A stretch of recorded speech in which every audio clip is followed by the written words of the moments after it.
Monday, week 3, July 1998. We are 3 Raws away from the next pay per view. I think it is SummerSlam, not I think.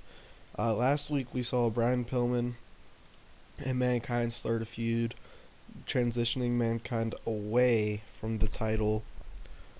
Also, Stone Cold and The Undertaker had a confrontation after The Undertaker defeated Kane at the last pay per view, and Stone Cold defeated Mankind. They look to be on a collision course. Triple H, The Rock, they've been going at it for months. Triple H, along with DX, they won title shots at SummerSlam. So Owen Hart will take on X-Pac, and then The Rock will take on Triple H. What else? Oh, The Godfather was taken out by Nation Domination. D'Lo Brown was a little unhappy about it, and Rabid Dog, Batista and Road Dogg, challenged the Marvelous Ones for the tag titles. So let's kick it off with I don't even remember. Okay, the show starts off with Chris Candido and Kurt Hennig in the ring saying, you know what, Stone Cold, we won King of the Ring, so we get a title shot, and we're taking that title shot next week on Raw.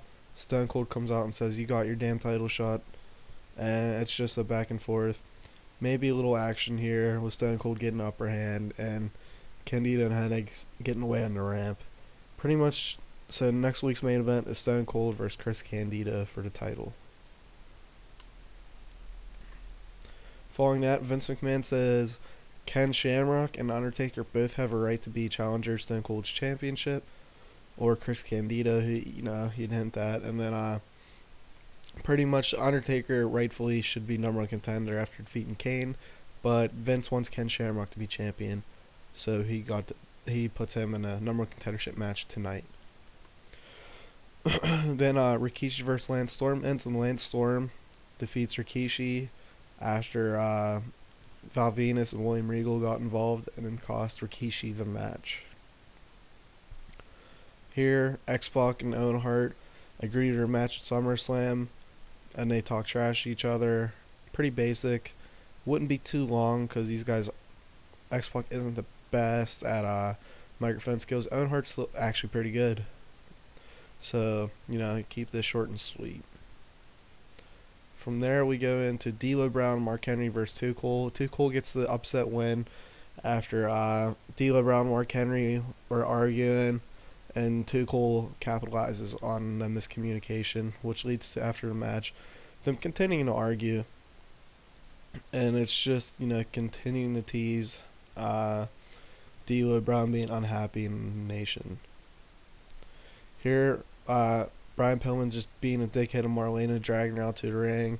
Jim Ross would say, coming up next, Brian Pillman and Marlena in the ring. They end up calling out Mankind and Al Snow. Well, he calls out Mankind, Al Snow comes out, then Mankind comes out after Al Snow. Pretty much, Brian Pillman attacked Al Snow last week, so Al Snow confronts him, and then Mankind confronts Brian Pillman. So I think next week we're going to do Brian Pillman versus Al Snow, and the week after that, Brian Pillman and a partner to be decided versus Mankind and Al Snow. That's just thinking ahead right now. Following that, Kane returns and has a pretty damn good match with Bob Holly. He wins with the Defying Clothesline. Pretty much, Kane gets the quick victory, a little bit of a squash. Just to remind fans that he is Kane, he's a badass. Right after that, Ahmed Johnson, Chris Candido. Ahmed Johnson cuts a promo on Candido and Stone Cold. He says, you know what, Chris, I hope you win a title, because that way at SummerSlam, I beat your ass and take the WWF World title. Stone Cold, you know what, I like you, I respect you, but I don't like you.